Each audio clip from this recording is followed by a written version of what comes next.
नमस्कार, कैसे हैं फ्यूचर नर्सिंग ऑफिसर्स। मैं संदीप सिंह शेखावत आप सभी के लिए एक नया यूट्यूब चैनल लेके आया हूं जिसका नाम है नर्सिंग कॉन्सेप्ट्स। इस चैनल पे आपको नर्सिंग से रिलेटेड हर एक सब्जेक्ट का वीडियो मिलेगा। अगर आपने अभी तक इस चैनल को सब्सक्राइब नहीं किया है तो प्लीज़ जल्दी से जल्दी सब्सक्राइब करें और वीडियोज़ को लाइक एंड शेयर ज़रूर करें और कमेंट बॉक्स में अपना फीडबैक दें, ठीक है, कि मेरे को क्या चेंजेस, क्या सुधार करने हैं नेक्स्ट वीडियोज़ में, वो मैं आपके लिए लेके आ सकूँ, ठीक है। और अभी जो हमारे स्टार्टिंग लेक्चर्स होंगे वो मेंटल हेल्थ नर्सिंग से होंगे। तो आज का जो हमारा टॉपिक है वो है साइकोफार्मेकोलॉजी, ठीक है। तो हम सबसे पहले बात करेंगे कि साइकोफार्मेकोलॉजी का मतलब क्या होता है।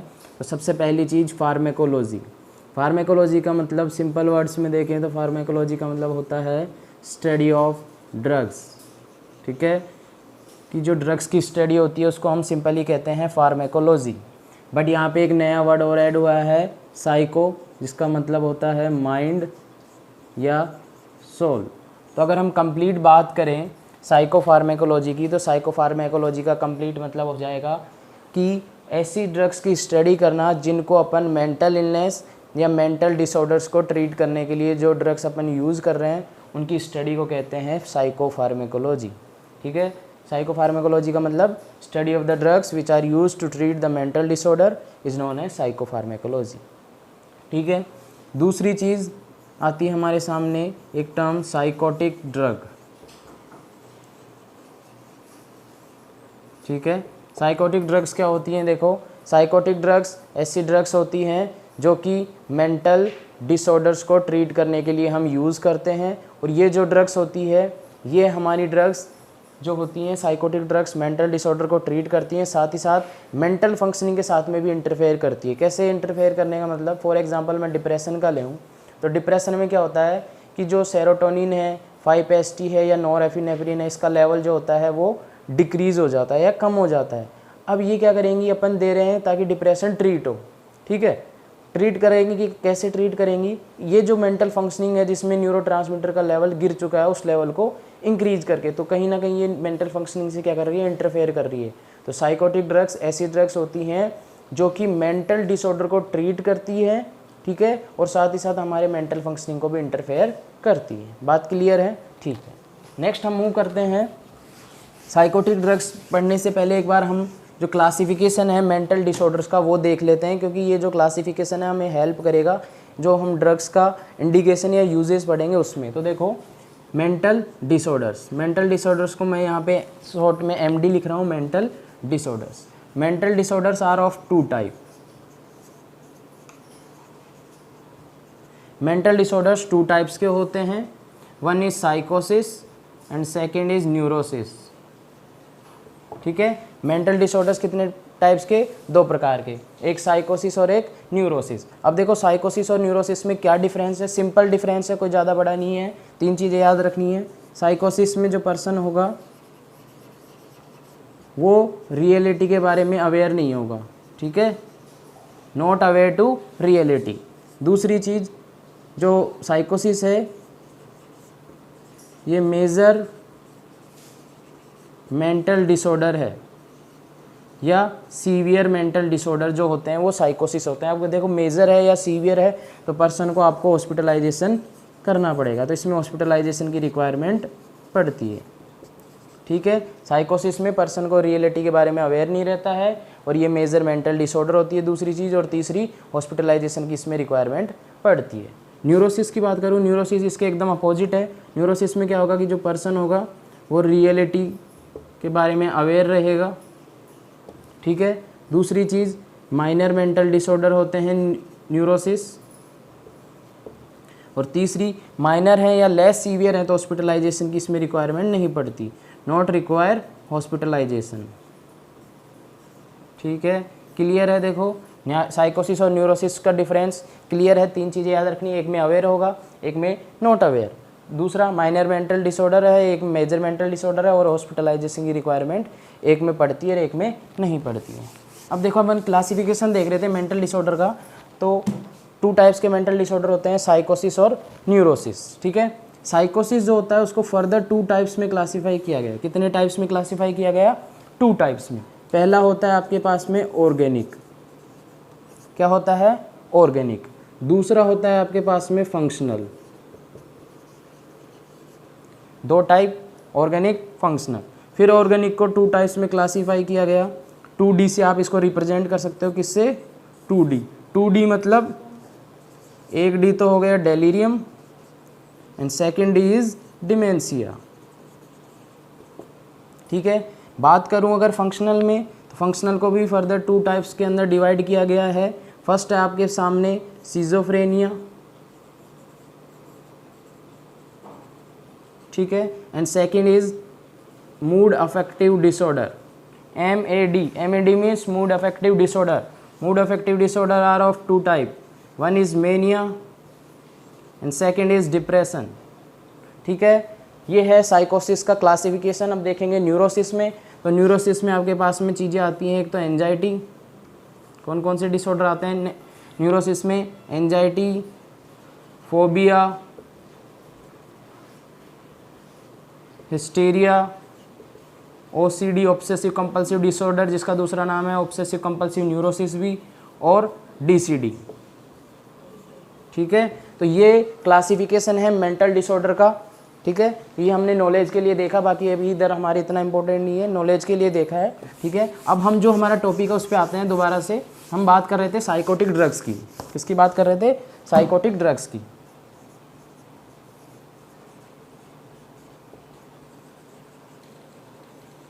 साइकोटिक ड्रग्स की अगर बात करूँ तो साइकोटिक ड्रग्स को 4 टाइप्स में क्लासीफाई किया गया है। कितने टाइप्स में? 4।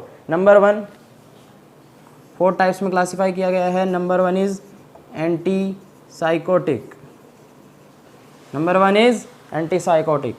Number 2 anti manic. ठीक है, नंबर 3 की बात, नंबर 3 आता है अपने पास में एंटी डिप्रेसेंट्स। ठीक है, और number 4 last is anti anxiolytic. ठीक है, psychotic drugs are classified into 4 types. Number 1 is anti psychotic, number 2 is anti manic, number 3 anti depressant, number 4 anti anxiolytic drugs. ठीक है, तो अब इसमें से सबसे पहले जो हम देखने जा रहे हैं वो देखने जा रहे हैं एंटी साइकोटिक ड्रग्स के बारे में। ठीक है, एंटी साइकोटिक जो ड्रग्स है थोड़ा बड़ा है, तो आज यही हो पाएगा हमारा anti psychotic drugs. Anti psychotic drugs की बात करूँ तो एंटी साइकोटिक ऐसी ड्रग होती हैं जिनको यूज़ किया जाता है साइकेट्रिक सिम्टम्स को ट्रीट करने के लिए। कैसे सिम्टम्स को? साइकेट्रिक सिम्टम्स को ट्रीट करने के लिए, या हेल्यूसन या डिल्यूजन को ट्रीट करने के लिए जो ड्रग यूज़ की जाती है वो होती है एंटी साइकोटिक ड्रग्स। ठीक है, नेक्स्ट हम देखेंगे indication of the anti psychotics. Anti psychotic drugs जो होती है उनको यूज़ किया जाता है साइकेट्रिक सिम्टम या हेल्यूसन या डिल्यूजन को ट्रीट करने के लिए। इंडिकेशन क्या क्या है इसके, किस में यूज़ कर सकते हैं? फर्स्ट है सीजोफ्रेनिया। देखो जितने भी हमने पढ़े थे ना साइकोसिस में क्लासिफिकेशन देखा, वो सारे डिसऑर्डर लिख दो यहाँ पे। Delirium, dementia, mania, depression. ठीक है, उसके अलावा पोस्टपार्टम डिप्रेशन, और लास्ट है एक्यूट साइकोसिस रिएक्शन।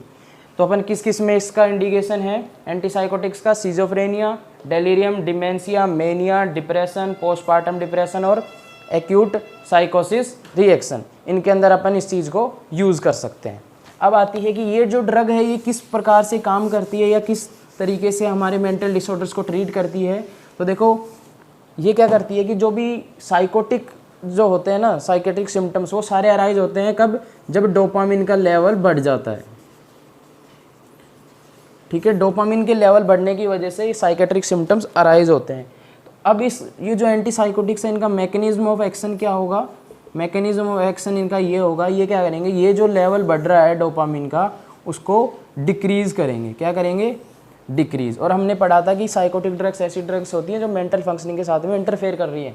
तो मेंटल फंक्शनिंग के साथ में इंटरफेयर तो कर ही रही है। देखो डोपामिन का लेवल बढ़ रहा था, उस लेवल को कम करके ये जो डिसऑर्डर्स हैं उनको ट्रीट कर रही है। तो इसका मैकेनिज्म ऑफ एक्शन क्या हुआ कि ये डिक्रीज करती है डोपामिन के लेवल को। ठीक है, डोपामिन के लेवल को डिक्रीज करके ये जो भी डिसऑर्डर्स है उनको ट्रीट करती है। नेक्स्ट आता है कि जो एंटी साइकोटिक ड्रग्स हैं इसको और क्या बोल सकते हैं। तो देखो सबसे पहली चीज़ डोपामिन को क्या कर रही है, कम कर रही है। कम कैसे कर रही है, डोपामिन को ब्लॉक करके, तो इसको डोपामिन ब्लॉकर भी कहते हैं। क्या कहते हैं, डोपामिन ब्लॉकर्स। सेकंड आता है डोपामिन के अगेंस्ट में काम कर रही है, इसलिए कहते हैं डोपामिन एंटागोनिस्ट। ठीक है। थर्ड नाम आता है इसका न्यूरोलेप्टिक्स, न्यूरोलेप्टिक ड्रग्स। अब देखो ये डोपामिन को ब्लॉक कैसे करती है या कम कैसे करती है, D2 रिसेप्टर्स को ब्लॉक करके, तो इसको कहेंगे D2 ब्लॉकर्स। एंड लास्ट जो नाम है इसका वो है मेजर ट्रैंक्विलाइजर्स। तो देखो जो साइकोटिक ड्रग्स हैं उनके कितने नाम हो गए, dopamine blocker, dopamine antagonist, neuroleptic drug, D2 blocker और मेजर ट्रैंक्विलाइजर। ठीक है, तो ये इसके अदर नेम्स हैं। अब देखेंगे हम एंटीसाइकोटिक्स का क्लासिफिकेशन। क्या देखेंगे, एंटीसाइकोटिक्स का क्लासिफिकेशन। तो जो एंटीसाइकोटिक्स हैं इनको 2 टाइप्स में डिवाइड किया गया है। कितने टाइप्स में, 2। सबसे पहला आता है आपके सामने टिपिकल, सबसे पहला टिपिकल, दूसरा atypical. Antipsychotic drug are classified into 2 type, typical and atypical. Typical में एग्जाम्पल है ड्रग्स के CPZ, CPZ का पूरा नाम क्लोरप्रोमाजीन। ठीक है। दूसरा HPD, HPD means haloperidol. TFP ट्राइफ्लूप्रोमाजीन। ठीक है। टिपिकल में 3 एग्जाम्पल्स हैं, CPZ, हेलोपेरिडोल और ट्राइफ्लूप्रोमाजीन। एटिपिकल की बात करूँ तो एटिपिकल के अंदर आपके पास में 4 एग्जाम्पल्स हैं। पहला रेस्पेरिडोन, ठीक है, सेकंड इज क्यूटीपाइन, थर्ड ओलेंजापाइन, ठीक है, एंड क्लोजापाइन। ये एटिपिकल में रेस्पेरिडोन, क्यूटीपाइन, ओलेंजापाइन और क्लोजापाइन। टिपिकल में CPZ, क्लोरप्रोमाजीन, हेलोपेरिडोल एंड ट्राइफ्लूप्रोमाजीन। अब ये जो ड्रग्स देखी हमने एग्जांपल, इनके बारे में कुछ बेसिक जो चीज़ें हैं वो देख लेते हैं फटाफट। देखो सबसे पहले हम देख रहे हैं CPZ के बारे में। सबसे पहली जो चीज़ देख रहे हैं हम CPZ। CPZ जो है ये फर्स्ट डिस्कवर्ड साइकेट्रिक ड्रग थी। आपसे पूछे कि ऐसी कौन सी ड्रग है जो कि फर्स्ट डिस्कवर्ड साइकेट्रिक ड्रग थी या एंटी साइकोटिक ड्रग थी, तो CPZ was the first discovered psychiatric drug. दूसरा क्वेश्चन इसमें अराइज होता है कि CPZ कब डिस्कवर्ड हुई, तो CPZ जो है वो 1954 में डिस्कवर्ड की गई थी। CPZ एक फर्स्ट साइकेट्रिक ड्रग है, फर्स्ट डिस्कवर्ड साइकेट्रिक ड्रग, और दूसरा 1954 में इसको डिस्कवर्ड किया गया था। सेकेंड ड्रग देखते हैं हम HPD, हेलोपेरिडोल। हेलोपेरिडोल जो है इसके बारे में एक चीज़ याद रखनी है कि ये हेलोपेरिडोल जो है ये मैक्सिमम EPS कोज करवाता है। EPS क्या है, EPS जो है वो है एक्स्ट्रा पायरामिडल सिंड्रोम, जो कि हम आगे देखेंगे। Extra pyramidal syndrome, extra pyramidal syndrome जो है ये एक साइड इफेक्ट होता है किसका, एंटीसाइकोटिक ड्रग्स का। EPS एक मेजर या मोस्ट कॉमन देखने को मिलता है जो कि साइड इफेक्ट है किसका, एंटीसाइकोटिक ड्रग का। और एंटीसाइकोटिक में भी जो सबसे ज़्यादा EPS या सबसे ज़्यादा जो EPS देखने को मिलता है वो मिलता है हेलोपेरिडोल के केस में। ठीक है, मैक्सिमम EPS। नेक्स्ट हम बात करते हैं ओलेंजापाइन की।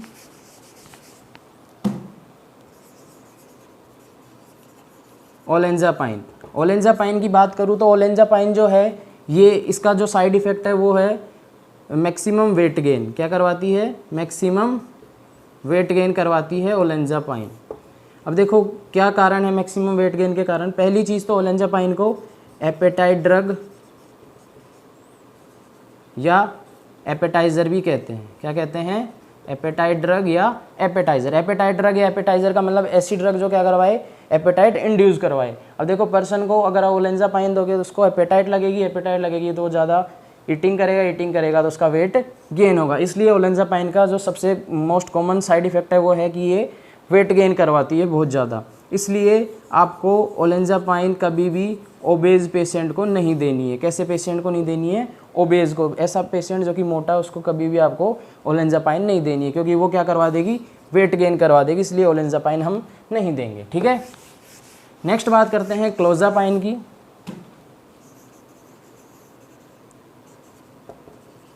क्लोजापाइन सबसे इफ़ेक्टिव जो ड्रग होती है, एंटीसाइकोटिक ड्रग, वो होती है क्लोजापाइन।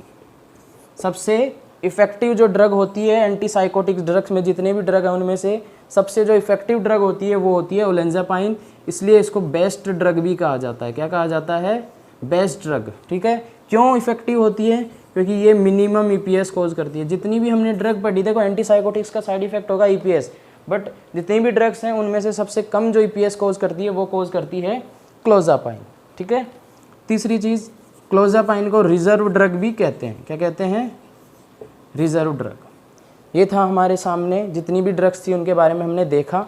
ठीक है, अब हम देखेंगे कि अगर कहीं पे साइकेट्रिक में कोई इमरजेंसी आ गई, ठीक है, साइकेट्रिक में इमरजेंसी आ गई तो हम क्या करेंगे? इन इमरजेंसी के अंदर क्या करेंगे? अगर साइकेट्रिक में इमरजेंसी आ गई तो कुछ भी नहीं करना है, 2 एम्प्यूल तो हम दे देंगे हेलोपेरिडोल के।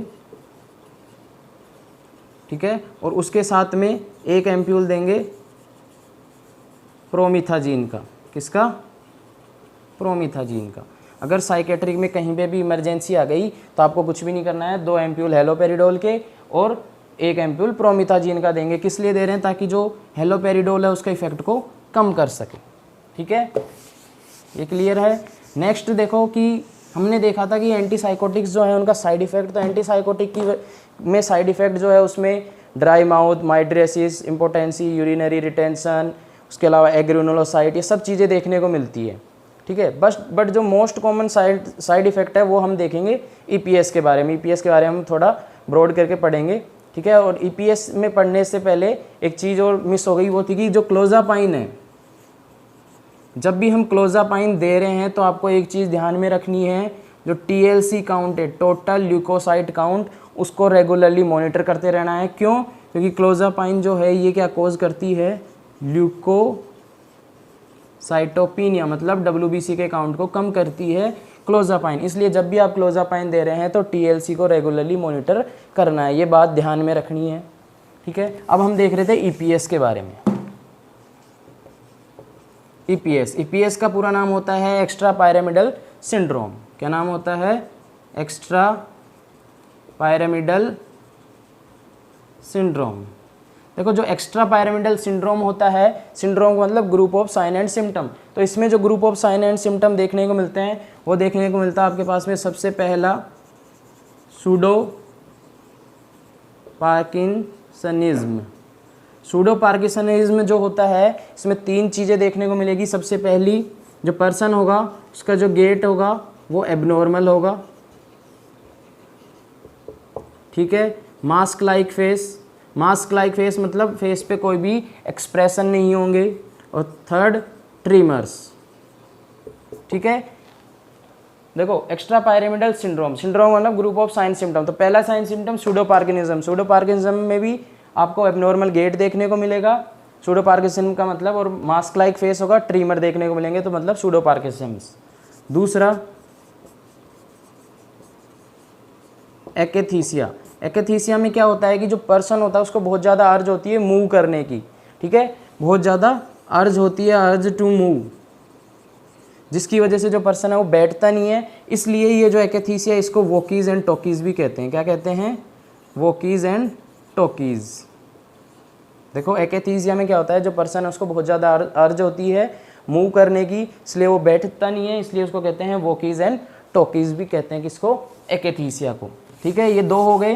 तीसरा आता है हमारे सामने ईपीएस के अंदर, तीसरा साइन सिम्टम आता है जो ईपीएस में, वो आता है डिस्टोनिया। क्या आता है?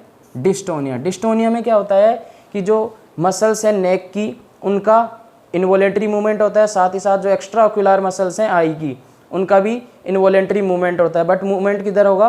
अपवर्ड की तरफ। ठीक है, और ये जो मूवमेंट हो रहा है एक्स्ट्रा ऑक्यूलर मसल्स का अपवर्ड की तरफ, उसको कहते हैं ओक्यूलो गायरिक क्राइसिस।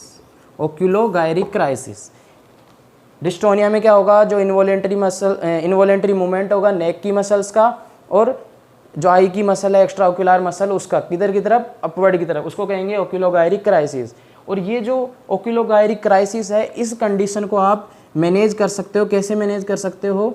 डाइजेपाम देके, ठीक है, या प्रोमिथाजीन देके। डाइजेपाम या प्रोमिथाजीन। डाइजेपाम क्या है? एंजियोलाइटिक है, जो कि हम आगे देखेंगे, ठीक है। उसके बाद में दूसरी चीज़ आती है हमारे सामने, जो दूसरा सिम्टम आता है वो आता है आपके पास में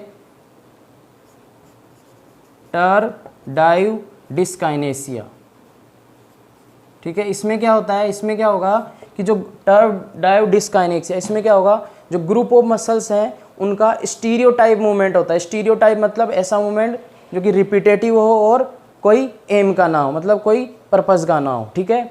ये जो टरडाइव डिस्काइनेसिया, इसको रैबिट सिंड्रोम भी कहते हैं। क्या कहते हैं? Rabbit syndrome. फॉर एग्जांपल अगर मैं लेऊँ, जैसे कि ग्राइंडिंग ऑफ टीथ, आपने देखा होगा कई पर्सन्स टीथ ग्राइंडिंग करते हैं बट वो कोई पर्पस का नहीं है, ग्राइंडिंग ऑफ टीथ, ठीक है। उसके अलावा लिप स्मोकिंग या च्यूइंग मूवमेंट, ऐसे मूवमेंट जो कि कोई काम के नहीं है, उनके कहते हैं स्टीरियोटाइप मूवमेंट। तो ये था हमारा ईपीएस। ईपीएस के अंदर ये चीज़ें देखने को मिलती है। अब देखो ईपीएस हो रहा है तो ईपीएस के लिए भी कोई ड्रग होगी, तो ईपीएस जो होता है उसके लिए जो ड्रग होती है उसको कहते हैं एंटी ईपीएस ड्रग्स। क्या कहते हैं? Anti EPS drugs. Anti EPS drugs 2 types की होती है। कितने टाइप्स की? 2। पहली होती है एंटी कोलिनर्जिक ड्रग, और दूसरी होती है आपके पास में डोपामिनर्जिक ड्रग, ठीक है। पहली होती है एंटीकोलिनर्जिक ड्रग, दूसरी होती है डोपामिनर्जिक ड्रग। एंटीकोलिनर्जिक के अंदर एग्जांपल लें अगर हम, तो पहला प्रोसाइक्लिडिन, ठीक है, दूसरा बेंजट्रोपिन, और तीसरा ट्राई हेक्सी फेनिडिल हाइड्रोक्लोराइड। प्रोसाइक्लिडिन, बेंजट्रोपिन, ट्राईहेक्सी फेनिडिल हाइड्रोक्लोराइड। डोपामिनर्जिक में अगर एग्जांपल लूँ तो लीवोडोपा, ब्रोमोक्रिप्टिन, मिथाइल डोपा, ठीक है। ये जो है डोपामिनर्जिक ड्रग है। अब आपसे पूछा जाए कि ये दोनों ड्रग हम ईपीएस के अंदर कोज करें, ईपीएस के अंदर लेंगे, तो इसमें भी ईपीएस में कौन सी है जो ड्रग ऑफ चॉइस है? जो ड्रग ऑफ चॉइस है, तो ड्रग ऑफ चॉइस कौन सी है? एंटीकोलिनर्जिक। एंटीकोलिनर्जिक जो होती है ये ड्रग ऑफ चॉइस होती है किसमें? ईपीएस में, ठीक है। ड्रग ऑफ चॉइस से पूछा जाए ईपीएस में ड्रग ऑफ चॉइस बताओ, तो ईपीएस में ड्रग ऑफ चॉइस कौन सी है? एंटीकोलिनर्जिक। जो जितनी भी हैं ये सारी क्या है? ड्रग ऑफ चॉइस होती हैं, ठीक है। नेक्स्ट हम बात करेंगे, एक साइड इफेक्ट और होता है, मेन ही है एक तरीके से साइड इफेक्ट, जिसको बोलते हैं एनएमएस।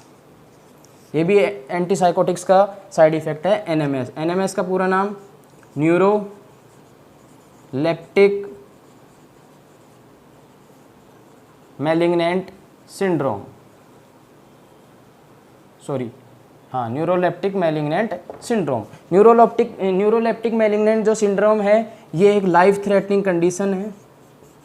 कैसी कंडीशन है?